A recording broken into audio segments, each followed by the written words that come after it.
بسم اللہ الرحمن الرحیم۔ منہج کارپوریشن جدہ برائے پروڈکشن و ڈسٹریبیوشن آپ حضرات کی خدمت میں قصص الانبیاء کا مبارک سلسلہ پیش کرنے کی سعادت حاصل کر رہا ہے۔ اب آپ اس مبارک سلسلے کا نواں حلقہ سماعت فرمائیں۔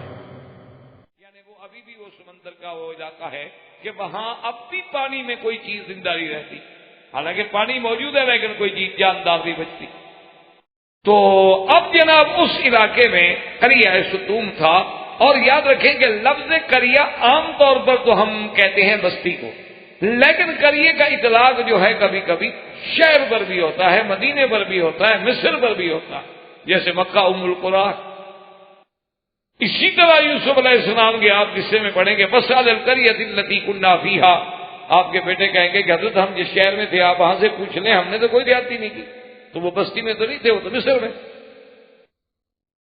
تو یہ قریہ ستوم جو ہے، اور بعض علماء لکھتے ہیں کتب سابقہ سے کہ یہ 5 بستیوں کا ایک مجموعہ تھا جس کو ستوم کہا جاتا تھا، اور اس دور میں بھی اس کی آبادی جو ہے صحیح روایات میں 1 لاکھ سے متجاوز تھی، بعض روایات میں تو 4 لاکھ بھی آئے، لیکن بہرحال صحیح روایات کا تقاضا یہ ہے کہ وہ 1 لاکھ سے زیادہ۔ اب جب فرشتے وہاں سے آئے تو راستے میں سیدنا لوط علیہ السلام کی بیٹی جو تھی وہ مسلمان تھی، وہ راستے میں ملی۔ اس نے دیکھا کہ یہ آدمی ناواقف ہیں اور پھر اتنا خوبصورت ہیں اور شباب ہیں، اور ان کے چہروں پہ ایسا جمال ہے جو ہم نے کبھی نہیں دیکھا اور نہ اس علاقے میں دیکھے گئے، اور ہمارے علاقے کی قوم جو ہے اس کے تو حالات بڑے خراب ہیں، تو لہذا اس نے کہا تم کون ہو؟ انہوں نے کہا ہم تو مسافر ہیں، مہمان۔ تو انہوں نے بیٹی نے کہا کہ اچھا ایسا کریں کہ آپ یہاں ٹھہر جائیں، میں لڑکی ہوں، میں آپ کو ساتھ لے کے نہیں جا سکتی، لیکن میں ابھی جا کے اپنے والد کو بتاتی ہوں۔ تو وہ بیٹی بیچاری ڈر گئی کہ کہیں یہ بیچارے آئے اور ہماری قوم جو ہے وہ بہت بری ہے۔ تو لوط علیہ السلام کی قوم جو تھی نا جی، وہ انتہائی خباثت کی آخری حدوں کو تھی۔ اس لیے قرآن میں آپ دیکھیں نا، کسی قوم کے بارے میں اتنی مذمت کے لفظ نہیں آئے جتنی قوم لوط کے بارے میں آئے ہیں۔ کہیں قرآن کہتا ہے ظالمین، کہیں قرآن کہتا ہے مسرفین، کہیں قرآن کہتا ہے مجرمین، کہیں قرآن کہتا ہے معتدین، یعنی کوئی ایسا لفظ نہیں جو ان کے حق میں استعمال نہیں، اتنا یعنی وہ گندی قوم۔ اور اسی لیے قرآن مجید نے کئی مقام پہ ان کے بارے میں کہا ہے کہ ساری دنیا میں سب سے پہلے، اس لیے حضرت لوط علیہ السلام نے اپنی قوم سے مخاطب ہو کے کہا تھا نا کہ انکم لتاتون الفاحشۃ ما سبقکم بها احد من العالمین، کہ ظالمو تم جو گناہ کرتے ہو نا، تم سے پہلے آج تک عالم میں کسی نے یہ گناہ سوچا ہی نہیں۔ اور اس قوم میں سب سے بڑی بیماری جو تھی نعوذ باللہ وہ لواطت کی تھی کہ وہ مردوں کے ساتھ بدفعلی کرتے۔ اچھا، اس کے ساتھ اور بھی عجیب حرکات۔ ایک بات ان میں یہ بھی تھی کہ راستے میں بیٹھ جاتے اور جو بندہ گزرتا اس پر استہزاء کرتے، ٹھٹھا کرتے، بقول کرتے، کسی پہ کنکری پھینکتے، کسی پہ پتھر پھینکتے، کسی کو چڑھاتے، یعنی مقصد ہے چھیڑتے۔ اور اسی طرح وَتَقْطَعُونَ السَّبِيلَ، اور چور بھی تھے، حرامی بھی تھے، ڈاکہ بھی مار لیتے، راستے میں جاتے ہوئے مسافر کو لوٹ بھی لیتے۔ اور دوسرا علماء نے لکھا ہے ان میں یہ بھی خباثت تھی کہ ان کے لباس جو ہے نا وہ عورتوں والا پہنتے، مرد ہو کے عورتوں والے کپڑے پہنتے۔ اور وَتَأْتُونَ فِي نَادِيكُمُ الْمُنْكَرَ، اور ایسے بدبخت تھے کہ اپنے جو ان کی مجلسیں تھیں یا ان کے ہال تھے، بیٹھنے کی جگہ تھی، سب بیٹھے ہوئے ہیں اور ایک دوسرے کے سامنے برائی کر رہے ہیں۔ حتیٰ کہ کتنی گراوٹ کی بات ہے کہ یعنی مفسرین نے لکھا ہے کہ وہ ایسے بدبخت تھے کہ مجلس میں بیٹھ گئے، ایسے سینکڑوں آدمی اکٹھے بیٹھے ہوئے مقابلہ کرتے تھے کہ اچھا جی نیچے سے ہوا نکالنے میں، پد مارنے میں مقابلہ کرتے ہیں کون زیادہ مارتا ہے۔ اب یہ دیکھیں قوم اور سب سے بڑی افحش الفاحشہ جو تھی، سب سے بڑا گناہ جو تھا وہ یہ تھا کہ تاتون الذکران، وہ لڑکوں کے ساتھ، مردوں کے ساتھ ایک دوسرے کے ساتھ بدفعلی کرتے۔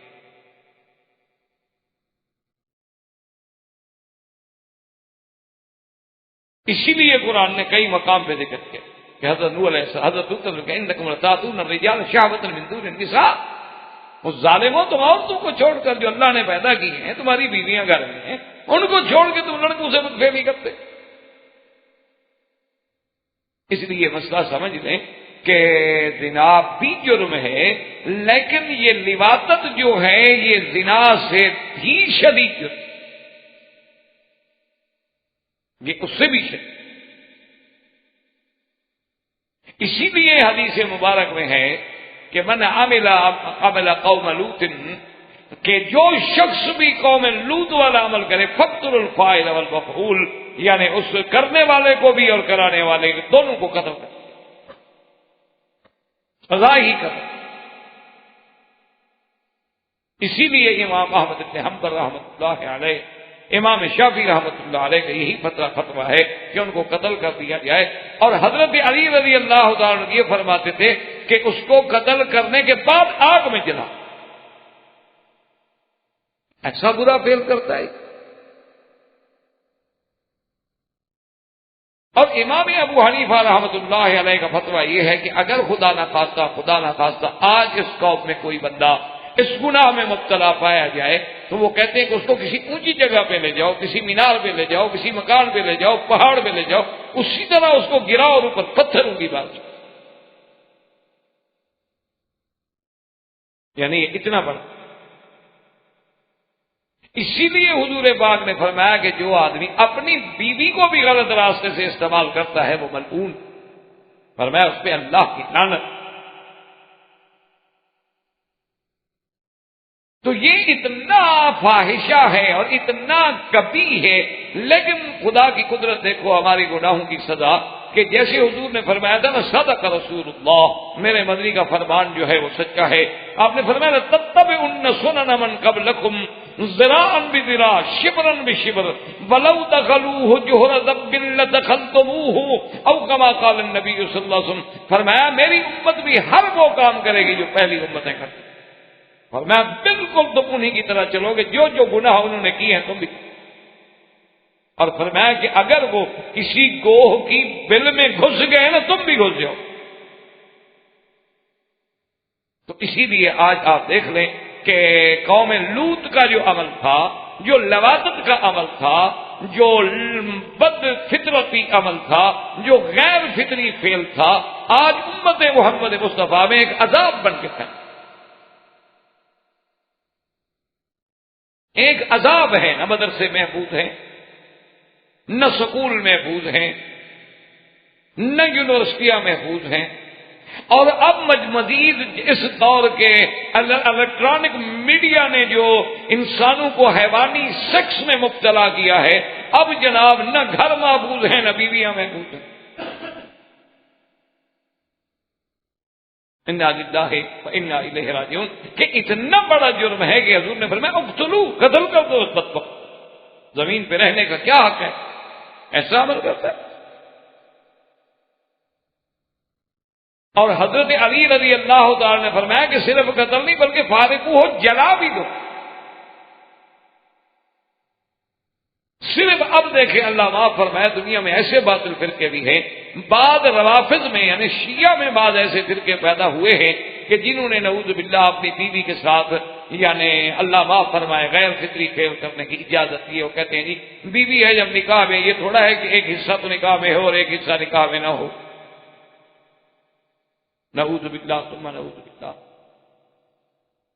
اور دوسرا انہوں نے استدلال جو ہے نعوذ باللہ اللہ کے قرآن کو بدل دیتے ہیں کہ جب قرآن پاک میں یہ آیا ہے، پوچھا گیا کہ بھئی ایک آدمی جو ہے اپنی بیوی کے ساتھ کیسے مل سکتا ہے، تو قرآن کہتے ہیں انا شئتم فاتوا حرثکم انا شئتم، وہ کہتے ہیں انا شئتم کا معنی یہ ہے کہ جس طرح سے چاہو۔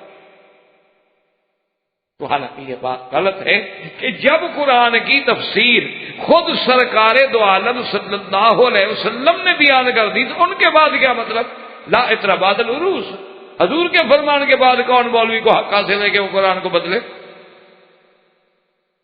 حضور پاک نے جب خود فرما دیا کہ بھئی انا شیتم کا معنی یہ ہے کہ میاں بیوی جو ہیں وہ کسی بھی حال میں بیٹھ کے، لیٹ کے، کھڑے ہو کے کوئی کیفیت بھی اختیار کر سکتے ہیں، لیکن فی سمام واحد، لیکن فرمایا خبردار جگہ ایک ہوگی، حقسکم، جو کھیتی ہے جہاں سے بچہ پیدا ہو. اور قرآن نے بھی کہا فاتو حرثکم، آؤ اپنی کھیتی والی جگہ. اور پھر حدیث میں یعنی وضاحتیں موجود ہیں کہ ایک مدینے کی لڑکی کی شادی جو تھی مکے والے سے ہو گئی. پہلے دور میں انصار مہاجرین کی شادیاں ہوتی تھی. اب جب شادی ہوئی تو مکے کے لوگ جو تھے وہ اپنی بیوی کو مختلف طریقوں کے ساتھ بٹھاتے تھے. تو اس نے اپنی بیوی سے خواہش کی، اس نے کہا کہ نہیں، ہم اہل مدینہ میں تو یہ رواج ہے نہیں،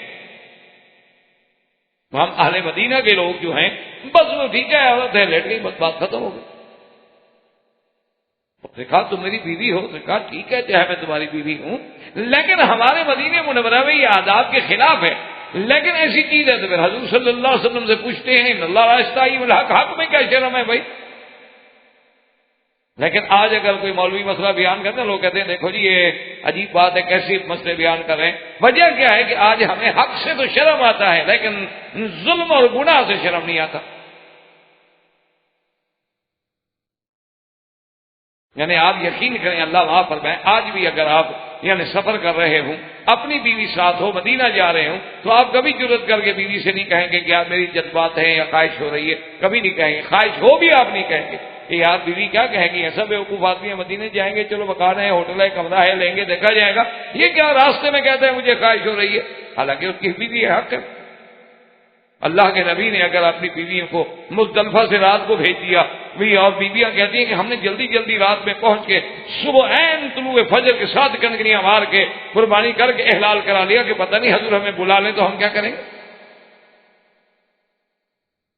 حلال تو حلال ہے، اس میں کیا شرم ہے. لیکن خدا نہ کرے اگر کسی آدمی کو راستے میں ایسے کوئی نوجوان لڑکی مل جائے تو کوئی بھی شرم نہیں کرے گا. یعنی ہمیں حرام سے شرم نہیں ہے، حلال سے شرم ہے. دین کا مسئلہ ہم نہیں پوچھیں گے، ساری زندگی ہم غلطی کرتے رہیں گے، کبھی نہیں پوچھیں گے کہ حیض سے غسل کرنے کا طریقہ کیا ہے. آج آپ جا کے گھر میں تسلی کر لیں کہ ان کو آتا ہے، اور اگر نہیں آتا تو پھر غسل صحیح نہیں ہوا تو پاکی صحیح کیسے ہوئی. آج آپ یقین فرمائیں بغیر کسی اعتراض کے، یعنی یہ نہیں کہ آپ پہ میں اعتراض کر رہا ہوں، میرا بھی گھر ایسے ہو سکتا ہے، آپ اپنی بیوی سے پوچھیں کہ غسل کے فرائض کتنی ہیں، واجبات کتنی ہیں، سنتیں کتنی. اگر وہ آپ کو بتا دیں نا تو اگلے درس میں انشاءاللہ مٹھائی دوں گا میں آپ کو. مٹھائی میرے دل میں سب دو. آپ تو پڑھے لکھے ہیں، جب اگر ہمارا گھر کا یہ حال ہوگا تو آپ خود توقع کریں کہ جاہلوں کا کیا حال ہوگا. بھئی آپ کے حال الحمدللہ تعلیم ہے، تعلیم چاہے اردو کی ہو انگریزی، وہ علم تو علم ہے نا. آپ کوئی بھی کتاب لے کے الحمدللہ پڑھ سکتے ہیں، بیوی کو سمجھا.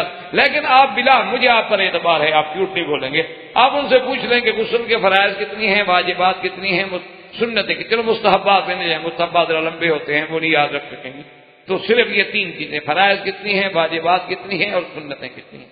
اگر ان کو آتی ہوں نا جی آپ لکھ لیجیے گا، اور جن جن کو صحیح جواب آئے گا ان کو مٹھائی میں دوں گا. میری بیٹی ہے، میری بہن ہے، میرا بھی حق ہے. اور اگر نہ آئے تو ذرا ٹھنڈے دل سے سوچ لیجیے گا کہ اگر پاکی نہ ہو تو نماز ہو گئی، اور اگر پاکی نہ ہو تو ان کی عبادت ہوگی. یہ معمولی مسئلہ نہیں ہے، یہ اہمیت والے مسائل. تو اس لیے ہمیشہ یاد رکھیں کہ اللہ تبارک و تعالیٰ کے دین میں ایسی چیزوں کا کوئی شرم نہیں. تو یہ سب سے بڑا گناہ ہے لباست، چاہے آدمی مرد سے کرے یا عورت سے کرے، یا مرد اپنی بیوی سے یا کسی عورت سے کرے. یہ افحشل فاحشہ ہے، اور اس فاحشہ کی بنیاد رکھنے والے کون ہیں؟ قوم لوط. اب حضرت لوط علیہ السلام آئے، انہوں نے آگے دیکھا مہمان ہیں، ملے، پوچھا السلام علیکم. قوم نے کہا جی مہمان ہیں. نے کہا اچھا مہمان ہوں اب لوط علیہ السلام کہتے ہیں کہ میں یہ کہہ بھی نہیں سکتا کہ مہمان ہیں میرے پاس نہ ہو، مہمانوں کو کون روکے؟ اور پھر قوم سے بھی خوف ہے کہ میری قوم کا تو یہ حال ہے۔ خیر ان کو لے کے چل پڑے اور کہتے آئے کہ یہ علاقہ تو ایسا ہے اور یہاں کے لوگ ایسے ہیں اور ان کے عادات ایسے ہیں اور یہ بڑے بری، تاکہ یہ مہمان خود سمجھ جائیں اور خود کہ اچھا جی السلام علیکم، ہم اس بستی میں نہیں جاتے، ہم ادھر جاتے ہیں، اور اپنی زبان سے یہ نہ کہیں کہ بھی میرے گھر میں نہ آؤ۔ کبھی مہمان کو روکنا تو آداب نبوت کے خلاف ہے۔ اچھا لیکن مہمان بھی ماشاءاللہ پکے، وہ سنتے رہیں اور چل رہے ہیں ساتھ ساتھ بالکل بغیر کسی بات، حتیٰ کہ لوط علیہ السلام کے گھر میں پہنچ گئے۔ اور جب لوط علیہ السلام کے گھر میں پہنچ گئے تو ان کی بیوی نے جا کے قوم کو خبر کر دی، کیونکہ بیوی کافرہ تھی۔ اسی لیے قرآن نے کہا ضرب الله مثلا للذين كفروا امرأة نوح وامرأة لوط كانتا تحت عبدين من عبادنا صالحين فخانتاهما فلم يغنيا عنهما من الله شيئا وقيل ادخلا النار مع الداخلين۔ اللہ تبارک و تعالیٰ کہتا ہے قرآن میں مثال بیان کی کہ نوح کی بیوی بھی لوط کی بیوی دونوں کافرہ ہیں، اور دیکھو ایک کا نام والہا ہے اور ایک کا نام والغہ ہے، دونوں کافرہ۔ فخانتاہما، دونوں نے خیانت کی، لیکن سمجھ لو کہ نبی کی بیوی کافرہ تو ہو سکتی ہے لیکن گناہگار نہیں ہو سکتی، زانیہ نہیں ہو سکتی، کیونکہ وہ تو نبی کی تہمت ہے کہ نبی کے گھر میں عورت اور زانیہ۔ ہاں کفر ہونا الگ بات ہے، یا کوئی مسلمان ہوتا ہے کوئی کافر ہوتا ہے۔ تو اس بیوی نے جا کے ان کو خبر دی، اس نے کہا کہ ایسے خوبصورت لڑکے تو میں نے آج تک دیکھے نہیں جو آج لوط کے گھر میں ہیں۔ کہا اچھا تو کون؟ جناب دوڑ۔ وَجَاءَهُ قَوْمُهُ يُهْرَعُونَ إِلَيْهِ وَمِن قَبْلُ كَانُوا يَعْمَلُونَ السَّيِّئَاتِ۔ قوم کو جب پتہ لگا تو دوڑ پڑے اور لوط علیہ السلام کے گھر کو گھیر لیا، اور اللہ کہتا ہے پہلے بھی تو اس برائی میں مبتلا تھے، اب ان کو پتہ لگا کہ خوبصورت لڑکے آ گئے ہیں تو اب کہاں صبر کریں گے۔ آئے تو جب وہاں آئے لوط علیہ السلام سے کہا کہ بھائی اپنے مہمان جو ہیں نکالو، نے کہا خدا کا خوف کرو، اللہ سے ڈرو۔ قال یا قوم هؤلاء بناتی ہن اطہر لکم۔ لوط علیہ السلام نے فرمایا کہ ظالمو یہ میری بیٹیاں جو ہیں تمہارے لیے پاک ہیں، لیکن یاد رکھو اس کا مطلب یہ نہیں کہ لوط علیہ السلام نے اپنی بیٹیاں پیش کی تھا، آپ کی تو دو بیٹیاں ہیں، نعوذ باللہ ساری قوم کو دو بیٹیاں پیش کر رہے ہیں، یہ ظلم ہے، اس کی حالت ہے اور نبی پر تہمت ہے۔ مانا یہ ہوتا ہے کہ جو بھی لڑکی ہو، جو بھی کسی کی بیوی ہے، کچھ ہے کہ تمہارے سے نبی کی بیٹی ہے، جیسے قرآن کہتا ہے کہ نبی کی بیویاں تمہاری مائیں ہیں، ازواجہ امہاتکم، تو جب نبی کی بیویاں ہماری مائیں ہیں تو ہم ان کے کیا ہوئے؟ بیٹے ہوئے۔ النبی اولا بالمؤمنین من انفسہم، ان کی جانوں سے بھی زیادہ ہے، گویا کہ وہ اب ہیں، اس لیے جتنی بیٹیاں ہیں وہ سب بیٹیاں ہوں گی پیغمبر کی۔ اس لیے اللہ کے نبی نے کہا ظالمو تمہارے گھر میں بیویاں موجود ہیں، عورتیں موجود ہیں، تم ان کو چھوڑ کے کیا کہہ رہے ہیں؟ فاتقوا اللہ ولا تخزون فی ضیفی الیس منکم رجل رشید۔ انہوں نے کہا ظالمو اللہ سے ڈرو، مجھے مہمانوں کے بارے میں رسوا نہ کرو، میرے گھر میں عزت والے مہمان ہیں، تم کیا کہہ رہے ہو؟ مجھے بھی رسوائی سے بچاؤ۔ کیا تم میں کوئی ایک بندہ بھی نہیں جس کو عقل آئے، بات سمجھے کہ کیا کہہ رہے ہو؟ قالوا لقد علمت ما لنا في بناتك من حق وانك لتعلم ما نريد۔ اب قوم کی بے حیائی کا عالم دیکھیں، جب آدمی گناہوں میں بڑھ جاتا ہے تو اللہ پردے ڈال دیتا ہے، اللہ دلوں پہ مہریں لا دیتا ہے۔ اب نبی کو کہتے ہیں کہ اے لوط علیہ السلام آپ کو پتہ ہے ہمیں لڑکیوں سے عورتوں سے تو غرض بھی نہیں، خواہش بھی نہیں، تم تو جانتے ہو کہ ہم کیا چاہتے ہیں، ہمیں تو لڑکے چاہیے، ہم کیا کریں عورتوں کو؟ عجیب بات ہے، تمہیں پتہ نہیں؟ اور دوسری جگہ قرآن کہتے ہیں اولم ننہاکا، ہم نے پہلے نہیں کہا تھا کہ لوگوں کو گھر میں نہ لایا کرو، مہمان نہ بنایا کرو، تم نے ہماری بات نہیں مانی، لے آئے ہو تو اب تو ہمیں مہمان دینے پڑے۔ قال لو ان لی بکم قوتا او آوی الی رکن شدید. اب حضرت لوط گھبرائے اور کہنے لگے اے قوم، ہائے کاش میرے پاس کوئی طاقت ہوتی یا میں بھی کسی قبیلہ کسی طاقتور قوم کے ساتھ تعلق رکھتا تو تمہارا مقابلہ کرتا. اب میں اکیلا بندہ کیسے اپنے مہمانوں کی عزت کو بچاؤں؟ اسی لیے حضور نے فرمایا کہ رحم اللہ لوطا، اللہ ہمارے بھائی لوط پہ رحمت کرے. دیکھو کیسے بیچارے مجبور ہو کے کہہ رہے تھے. اس کے بعد یاد رکھیں پھر اس قصے کے بعد اللہ نے پھر نبی نہیں بھیجا مگر کسی خاص قبیلے میں. اس کے بعد پھر جتنے نبی آئے تو کسی قوم میں آئے کہ چلو کوئی دشمنی کرنے والا ہو تو کوئی ساتھ کھڑے ہونے والا بھی تو ہوگا. اب جب لوط علیہ السلام گھبرا گئے، یعنی مقصد یہ تھا کہ اللہ تو اپنی سنت پوری کر رہے تھے کہ عذاب اس وقت تک نہیں کریں گے جب تک کہ حجت پوری نہ ہو جائے کہ فرشتوں کے سامنے، اللہ کے نبی کے سامنے قوم نے آ کے اپنے گناہوں کا صرف یہ نہیں کہ اقرار کیا بلکہ بے حیائی کی انتہا کر دی کہ نبی سے کہتے ہیں لڑکے ہمارے ضبط کرو برائی کے لیے، اور کھل کے کہتے ہیں آپ کو پتا ہے ہم نے کیا کرنا. اب حضرت لوط علیہ السلام جب گھبرائے اور پریشان ہوئے تو اللہ نے حکم دیا فرشتوں کو کہ قالوا یا لوط انا رسل ربک لن یصلوا الیک. انہوں نے کہا لوط علیہ السلام کیوں گھبراتے ہو، ہم تو فرشتے ہیں، ہمیں اللہ نے بھیجا ہے، ہم بندے نہیں ہیں. آپ بالکل نہ گھبرائیں، ہمارا تو خیر یہ کیا بگاڑیں گے، تمہاری طرف بھی نہیں آ سکتے. ان کو تو یہ طاقت نہیں ہے کہ تمہیں ہاتھ لگا کے دیکھو. آپ کو صرف اللہ کی طرف سے یہ حکم ہے کہ رات کے آخری حصے میں آپ اپنے بچوں کو لے کے اس بستی سے نکل جائیں، چھوڑ دیں. اور یہ بھی حکم ہے کہ جب نکل جائیں تو پھر مڑ کے نہیں دیکھنا پیچھے، پھر ان پہ رحم نہیں کھانا، پھر ان کی طرف نظر نہیں ڈالنی، بس آپ جائیں. اور لکھا ہے روایات میں فخرج جبریل علیہ السلام فطمس علی اعینہم، حضرت جبریل علیہ السلام باہر آئے اور اپنا ہاتھ مارا ان کی آنکھوں پہ، سب کی آنکھیں اندھی ہو گئی. اب جناب اندھے ہو کے دیواریں پکڑ کے دھکے کھا کھا کے بھاگ رہے ہیں، لیکن کہتے پھر بھی یہ ہیں ہاں لوط علیہ السلام آج تو تم نے جادو کر دیا، ہم کل آئیں گے چھوڑیں گے نہیں. دیواریں پکڑ پکڑ کے جا رہے ہیں لیکن بے حیائی کی انتہا ہو. اور اس کے بعد فرشتوں نے کہا فَأَسْرِ بِأَهْلِكَ بِقِطْعٍ مِّنَ اللَّيْلِ وَلَا يَلْتَفِتْ مِنكُمْ أَحَدٌ إِلَّا امْرَأَتَكَ إِنَّهُ مُصِيبُهَا مَا أَصَابَهُمْ إِنَّ مَوْعِدَهُمُ الصُّبْحُ أَلَيْسَ الصُّبْحُ بِقَرِيبٍ.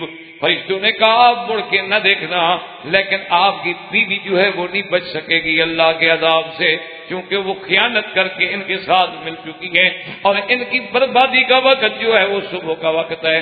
اور علماء نے لکھا ہے مفسرین نے کہ جب صبح کا وقت ہوا اللہ نے حکم دیا فرشتے کو جبریل علیہ السلام کو، اور آپ نے اپنے پروں کو داخل کیا تو قوم الارض، ان بستیوں کے بالکل نیچے جو جڑیں تھیں وہاں سے اپنے پروں پہ اٹھایا حضرت جبریل علیہ السلام نے. اور حدیث مبارک میں آتا ہے اتنے آسمان کے قریب ہو گئے کہ ان الملائکۃ سمعوا نباح کلابہم، کہ حتیٰ کہ فرشتوں نے بھی ان کے کتوں کی بھونکنے کی آوازیں اور ان کے مرغوں کی آوازیں سنی. اور بعض روایت میں ہے کہ انہم سمعوا تسبیح الملائکہ، انہوں نے بھی ملائکہ کی تسبیح کی آوازیں سنی. جب اتنے اونچے چلے گئے اللہ نے حکم دیا کہ الٹ دو.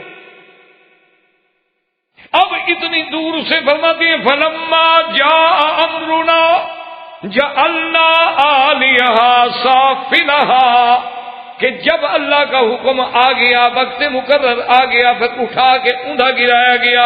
وَأَمْطَرْنَا عَلَيْهَا حِجَارَةً مِّن سِجِّيلٍ مَّنضُودٍ، اور اللہ نے حکم دیا کہ پتھروں کی بارش کرو ان پر، اور لگاتار پتھر برسو. مُصَوَّمَةً عِندَ رَبِّكَ، اور ہر پتھر پہ نشانی ہے، ہر پتھر پہ نام لکھا ہوا ہے کہ یہ فلاں پہ لگنا ہے، فلاں پہ پہنچنا ہے. وَمَا هِيَ مِنَ الظَّالِمِينَ بِبَعِيدٍ.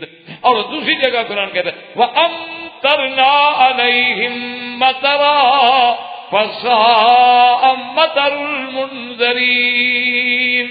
اللہ پاک نے فرمایا کہ پھر ہم نے حکم دیا کہ ان پہ پتھروں کی برسات کر دو. اللہ پاک فرماتے ہیں میرا محبوب دیکھو کہ پھر ان پہ کیسی ہلاکت کے پتھر برسے. اور تیسری جگہ قرآن کہتا ہے فذوقوا عذابی، اللہ نے حکم دیا چکھو اب میرا عذاب۔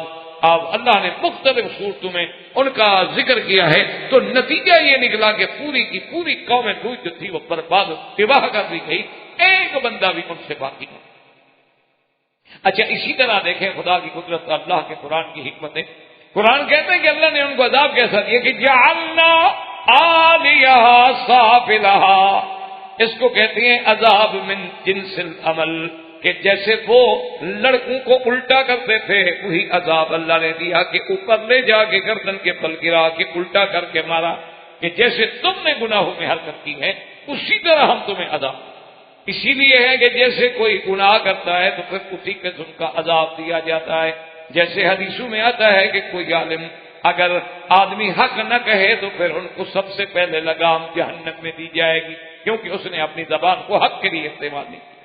اسی لیے یعنی جیسا جیسا کہ اس نے عمل کیا ہے اسی طرح کی سزائیں دی جا رہی ہیں، کیونکہ ان کے گناہ کا طریقہ یہ تھا، ان کے بربادی کا اعمال کا طریقہ یہ تھا، تو اللہ نے ان پر عذاب بھی ایسا کیا۔ اور وہ عذاب جو ہے دوسری جگہ قرآن کہتا ہے کہ ان فی ذالک لآیہ، ایسے واقعات میں نشانیاں ہیں، عبرتیں ہیں، موعظتیں ہیں کہ جب تم وہاں سے گزرو تو نصیحت پکڑو کہ یہ وہ جگہ ہے جہاں عذاب آیا تھا، اور یہ واقعات دیکھو کہ ان پہ کیوں عذاب آیا۔ اگر آج وہی کام ہم کریں گے وہی عذاب ہم پہ بھی آ جائیں گے، اور اگر ہم ان کاموں سے بچیں گے تو ہم بھی اللہ تبارک و تعالیٰ کے عذابوں سے محفوظ ہو جائیں گے۔ وآخر دعوانا الحمدللہ رب العالمین۔ برادران اسلام، واجب الاحترام دوستو، بزرگوں، بھائیوں، عزیز نوجوان، قصص الانبیاء علیہم الصلاۃ والسلام کے دروس کے سلسلے میں ہم نے سابقہ درس میں سیدنا لوط علیہ السلام اور ان کی قوم کے بارے میں پڑھا تھا کہ قوم نے کس قدر فسق، فجور اور پیغمبر کے سامنے گستاخی، حدود سے گزر جانا، ایک غیر فطری فعل میں مبتلا ہو کر پورے عالم میں فساد کا ذریعہ بننا، اور اس کے بعد پھر اللہ تبارک و تعالیٰ کا عذاب اور اللہ کی پکڑ، کہ اللہ نے ان کو عذاب بھی ایسا دیا جس کی کوئی مثال، کہ جبریل علیہ السلام نے ان کے تمام بستیوں کو اپنے پروں پہ اٹھایا اور آسمانوں کے قریب لے جا کے الٹ دیا، اور اس پر پھر یعنی ایسے پتھر مسبمتاً جو یا ہر آدمی کا اس پہ علامت اور نام لکھا وہ پتھر بنتا ہے۔ تو ان قصوں میں، ان واقعات میں ہمارے لیے ایک سبق ہوتا ہے، ایک عبرت۔ ایک تو ہمیں یہ سبق ملتا ہے کہ اللہ نے کسی قوم کو بطور کافر ہونے کے کبھی برباد نہیں کیا۔ کافر ہے تو ٹھیک ہے، لیکن جب کفر کے ساتھ ظلم اور جرائم کا ارتکاب ہو تو پھر اللہ کا عذاب آتا ہے۔ تو یہ اللہ کی دنیا ہے، مخلوق ہے، زمین ہے، اس میں کافر بھی رہیں گے، مسلمان بھی رہیں گے، ہوائیں چلیں گی، آپ کو بھی لگتی ہیں، کافروں کو بھی لگتی ہے، پانی برستا ہے، آپ کی زمین میں بھی برستا ہے اور ہندو کی زمین میں بھی برستا ہے، کیوں؟ وہ تو مخلوق ہے، اللہ مخلوق تو مخلوق ہوتی ہے۔ لیکن جب کفر کے ساتھ آدمی کافر ہونے کے ساتھ ساتھ ظالم بن جائے، مجرم بن جائے، پھر اللہ کا سنت اللہ ہے کہ پھر اللہ اپنے عذاب میں پکڑ پھر معاف۔ اور ساتھ ہمیں یہ سبق بھی ملا کہ لوط علیہ السلام نبی کی بیوی ہے، لیکن جب عذاب آیا تو وہ بھی نہ بچی، کیونکہ وہ ان جرائم میں ان کی معاون تھی اور خیانت کرتی تھی، کافرہ تھی۔ تو اللہ کی پکڑ جب آئی تو نوح علیہ السلام یا لوط علیہ السلام اپنی بیوی کو بھی نہ چھڑا سکے۔ تو یہ بھی ہمیں سبق ملا کہ جب اللہ کے عذاب آتے ہیں تو اللہ کے سوا پھر کوئی چھڑا نہیں۔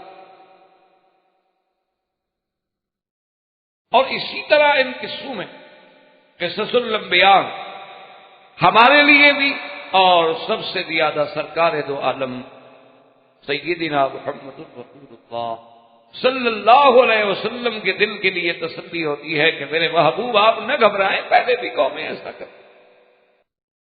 یہ کوئی ایسی چیز نہیں ہے کہ جو نئی پیدا ہوئی ہو، بلکہ پہلی امتیں جو گزری ہیں اور پہلی قومیں جو گزری ہیں انہوں نے بھی ایسے ایسے جرائم کا ارتکاب کیا، تو آپ غم نہ کریں، جیسے ان پیغمبروں نے صبر کیا آپ بھی صبر۔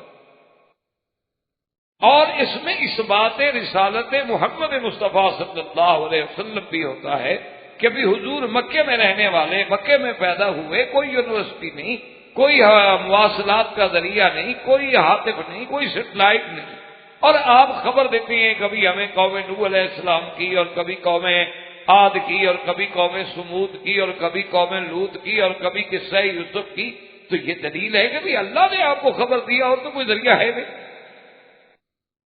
اور اس میں اور جو پیدا ہوتا ہے وہ یہ بھی ہے کہ کیا حضور صلی اللہ علیہ وسلم جو ہمیں قصہ سنایا ہے مثلا لوط علیہ السلام کا یا یوسف علیہ السلام کا، آج 1400 سال کے بعد دنیا کی کوئی طاقت اس میں کوئی ایک بھی جھوٹی بات پکڑ سکی کہ جی یہ بات غلط؟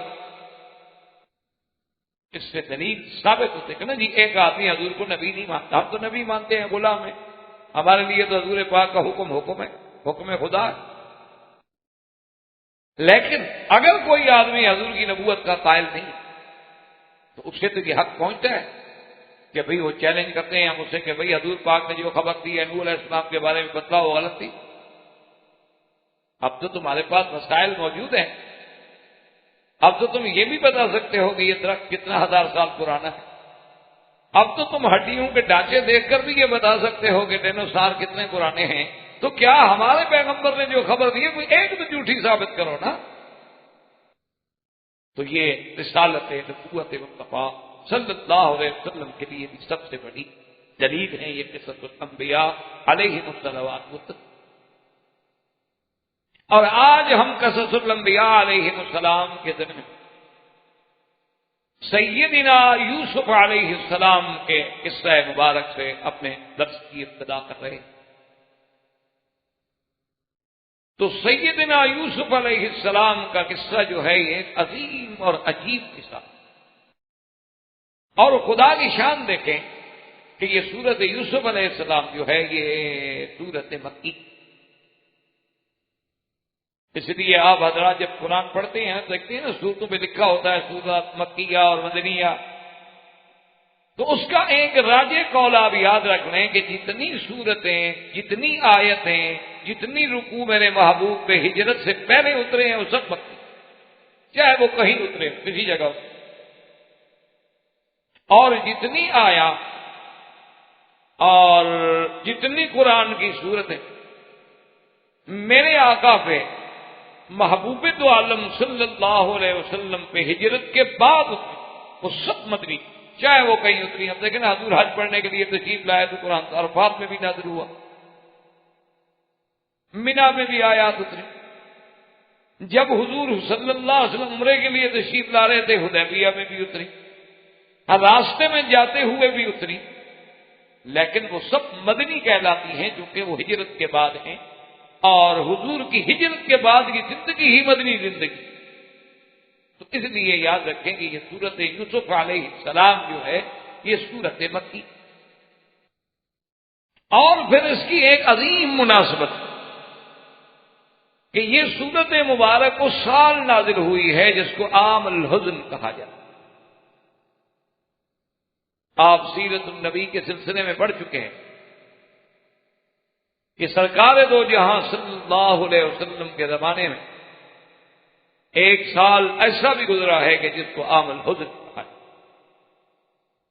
اس کی وجہ یہ کہ سرکار دو جہاں صلی اللہ علیہ وسلم کے سب سے بڑے محسن چچا جو تھے ابی طالب، سب سے بڑے معاون، سب سے بڑے حضور صلی اللہ علیہ وسلم کی یہ خدمت کرنے والے اور آپ کے ساتھ ہر مسئلے میں شریک ہونے والے چچا، اس لیے حضور صلی اللہ علیہ وسلم فرماتے تھے کہ قریش کو مجھے ایذا پہنچانے کی اس وقت تک جرأت نہیں ہوئی جب تک کہ ابی طالب زندہ تھا، ابی طالب کی موت کے بعد پھر قریش نے مجھے کھل کے تکلیفیں دی۔ تو یہ ابی طالب وہ ہیں جو حضور کے لیے شیب ابی طالب میں، آپ کے لیے آپ جب بیکاٹ ہوا تو کبھی حضور کے ساتھ،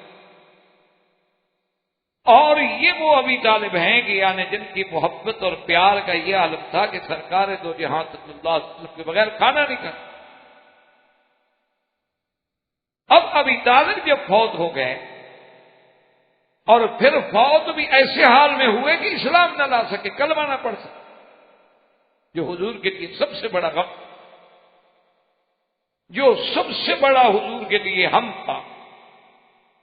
دیکھو نا جی، اصولی سی بات ہوتی ہے کہ وہ ایک حدیث مبارک میں آتا ہے کہ ایک عورت آئی، اس نے آ کے سرکار دو جہاں صلی اللہ علیہ وسلم سے جہاد کے بعد پوچھا کہ یا رسول اللہ، میرا ایک نوجوان ایک ہی بیٹا تھا اور وہ اسی جہاد میں شہید ہو گیا،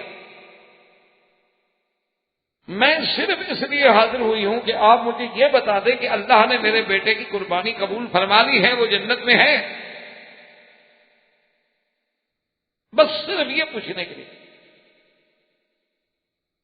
حضور پاک صلی اللہ علیہ وسلم نے فرمایا کہ اللہ کی بندی، ان للہ جنان، اللہ کے ہاں تو کئی جنتیں ہیں، وَإِنَّهُ لَفِي الْفِرْدَوْسِ الْأَعْلَىٰ، تیرا بیٹا تو سب سے اعلیٰ جنت۔ نے کہا تو بس مجھے اتنی کہا کہ اگر قربانی ہماری قبول ہوگی، میرا بیٹا شہید ہو گیا، اللہ راضی ہو گیا، وہ جنت میں پہنچ گیا، خلاص، پھر غم کی کیا بات، پھر غم کی کیا بات، موت تو آنی ہے، موت سے کس کو مفر، اور اگر اللہ عزت کی موت دے، شہادت کی موت دے، اللہ جنتی والی موت دے، تو پھر کیا چاہیے آپ؟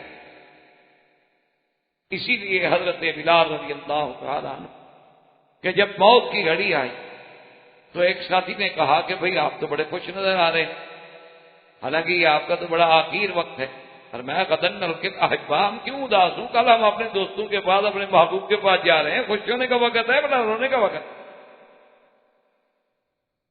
اسی لیے سیدنا عثمان رضی اللہ تعالی عنہ جب آپ کا محاصرہ کیا گیا اور بالکل وقت قریب آ گیا، حالانکہ آپ یعنی سمجھتے ہیں کہ حضرت عثمان خلیفہ وقت ہے، اور حضرت عثمان رضی اللہ تعالیٰ عنہ کے زمانے میں اسلام کہاں پہنچ گیا، اسپین تک، قسطنطنیہ تک، ساری دنیا اسلام کے زیر نگی آ گئی، تو مدینہ منورہ میں 500-600 باغیوں کو کنٹرول کرنا حضرت عثمان کے لیے کون سی بڑی بات تھی؟ یعنی اگر آپ یقین فرمائیں، آج بھی تاریخ اٹھا کے دیکھ لیں کہ ان کا زیادہ سے زیادہ عدد جو ہے وہ 600 سے نہیں بڑھتا، اور 600 کے 600 سارے مدینے میں بھی موجود نہیں تھے۔ یعنی اگر حضرت عثمان حکم دیتے بحیثیت خلیفہ، مسلمانان نے مدینہ منورہ کو اور مدینہ منورہ کی اپنی فوج کو، یہ باہر تھی جو اندر تھی، ان کی تو بوٹی بھی نہ ملتی، ان کا تو کوئی بال بھی نہ ملتا،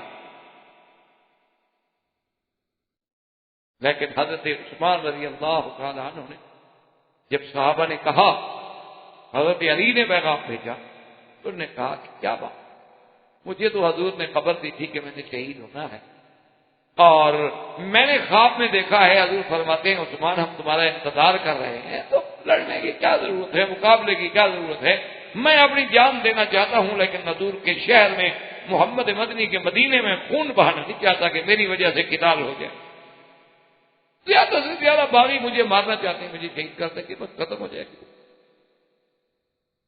اس لیے اصل بات تو یہ ہے کہ اگر ابی طالب کی موت اسلام پہ آ جاتی تو حضور کبھی غمگین نہ،